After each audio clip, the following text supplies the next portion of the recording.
आज हम लोग बात करने वाले हैं भारत की सबसे प्राचीन प्रसिद्ध कहानी महाभारत के बारे में। सबने बचपन में महाभारत की कहानी तो सुनी है, बहुत सारे सीरियल या फिर एनिमेटेड वीडियोस भी हम लोग देख चुके हैं, लेकिन क्या आपने कभी सोचा है ये एक काल्पनिक कहानी ना होके ये हमारा इतिहास भी तो हो सकता है। तो चलिए आज इस वीडियो में हम लोग पूरा एनालिसिस करेंगे इसी बात का, और वो भी आर्कियोलॉजिकल एविडेंस, पुरानी गाथा, एस्ट्रोलॉजी और मॉडर्न रिसर्च के जरिए कि महाभारत सच था या फिर एक काल्पनिक कहानी। तो सबसे पहले बात करते हैं आर्कियोलॉजिकल एविडेंस। तो अगस्त 2002 में उत्तर प्रदेश के हस्तिनापुर में बहुत सारी पॉटरी मिली, और ये पॉटरी 3000 BCE की थी, जो कि महाभारत के पंचलिया राज्य की जमाने से हुबहू मिलती थी। तो सोचिए ये पॉटरी हस्तिनापुर तक कैसे पहुंची?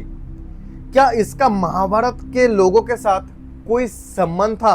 और हस्तिनापुर से कुछ ही दूर सिनोली गांव में 5000 साल पुराना वॉरियर कैरियट भी मिला, और ये कैरियट सीधा उसी युद्ध का प्रमाण लगता है जो महाभारत में हुआ था पांडव और कौरवों के बीच में। और ऐसी बहुत सारी आर्कियोलॉजिकल डिस्कवरीज हो चुकी है जो ये प्रमाण देता है कि महाभारत में जो लिखा है वो सच में हुआ था। और अगर हम लोग एस्ट्रोलॉजी के हिसाब से देखें तो आर्यभट्ट के अनुसार कलयुग 3102 BC में शुरू हो चुका था, और जो कि महाभारत के बाद वाला युग माना जाता है। और इसका मतलब ये है कि महाभारत का युद्ध उससे भी पहले हुआ था, जो कि आर्कियोलॉजिकल एविडेंस के हिसाब से बिल्कुल मिलता है। तो अब जानते हैं महाभारत का असली अर्थ क्या है, इसमें बताया क्या गया है। तो महाभारत सिर्फ कोई एक युद्ध की कहानी नहीं है, ये एक महाकाव्य है, और इसमें लगभग 1,00,000 श्लोक है। और इस महाकाव्य को लिखा था वेद व्यास जी ने, और जिसमें हिंदू धर्म की विचारधारा, नीति, धर्म और जीवन का कई पहलू समझाया गया है। और इसमें आपको भगवान कृष्ण का ज्ञान, अर्जुन का संघर्ष,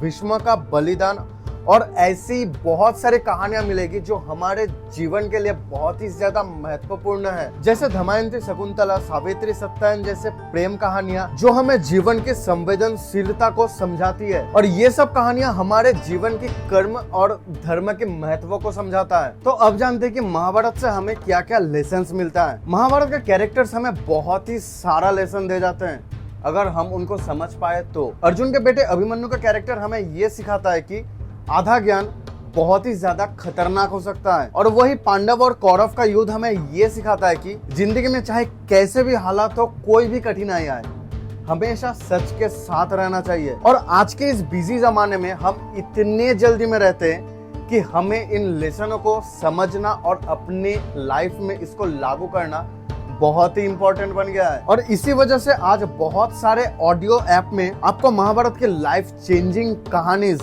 सुनने को मिलेंगी, जो आप मल्टीटास्किंग करते हुए भी आप सुन सकते हैं। अब आते हैं महाभारत में जो कलयुग का वर्णन हुआ उसके साथ हमारे आज के लाइफ को मिला के देखते हैं। इसमें कलयुग के बारे में यह बताया गया है कि एक वक्त आएगा जब लोग प्यार नहीं करेंगे बल्कि व्यापार करेंगे। लोग बस एक दूसरे के साथ तभी तक रहेंगे जब तक उनको उनसे फायदा मिल रहा है। और ये लिखा है कि जहाँ बुराई, दुख, दर्द और कष्ट हमेशा छाया हुआ रहेगा और लोग एक दूसरे से लड़ते रहेंगे। और यही चीज जब आज के दुनिया से हम मिलाते हैं तो ये एकदम हुबहू सेम बैठता है। तो बस बात ये है कि महाभारत में जो लिखा हुआ है क्या ये कोइंसिडेंस हो सकता है? मेरे हिसाब से कभी भी नहीं, क्योंकि इतना प्रेडिक्टेबल कैसे कोई पहले ही बता दे सकता है। साउथ इंडिया के संगम काल के कवियों ने भी महाभारत से जुड़ी हुई बातें लिखी है। राजा उद्यान जो युद्ध के समय लोगों को खाना खिलाते थे, उनका भी जिक्र मिलता है इसमें। इससे ये तो साबित हो जाता है कि महाभारत का प्रभाव अलग अलग जगह में अलग अलग तरीके से हुआ तो है। ब्रिटिश और जर्मन हिस्टोरियन ने भी महाभारत को लेकर रिसर्च किया है। उनके आर्कियोलॉजिकल फाइंड्स महाभारत के साथ मैच करने के बाद वो लोग ये बताते हैं कि महाभारत सिर्फ कोई एक कहानी नहीं है बल्कि ये हमारा इतिहास है। हस्तिनापुर में मिली हुई पॉटरी का डिजाइन महाभारत में आई छतरा जैसी है। और मरीन आर्कियोलॉजी ने गुजरात के बगल में डूबी हुई द्वारका नगरी को भी ढूंढ के निकाला है, जिसका कार्बन रेटिंग किया गया। और कार्बन रेटिंग का जो रिजल्ट आया वो महाभारत के टाइम से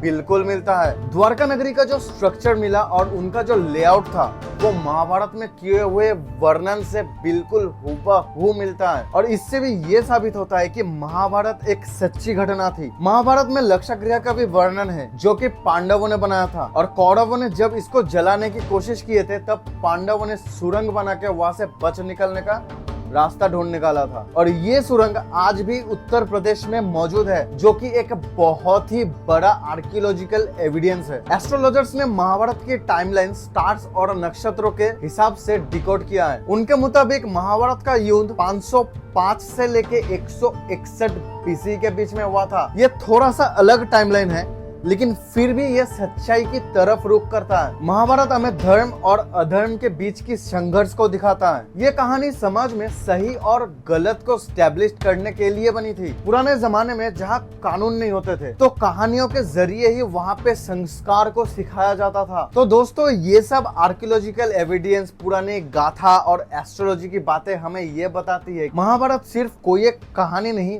बल्कि ये हमारी इतिहास है। आपका क्या मानना है?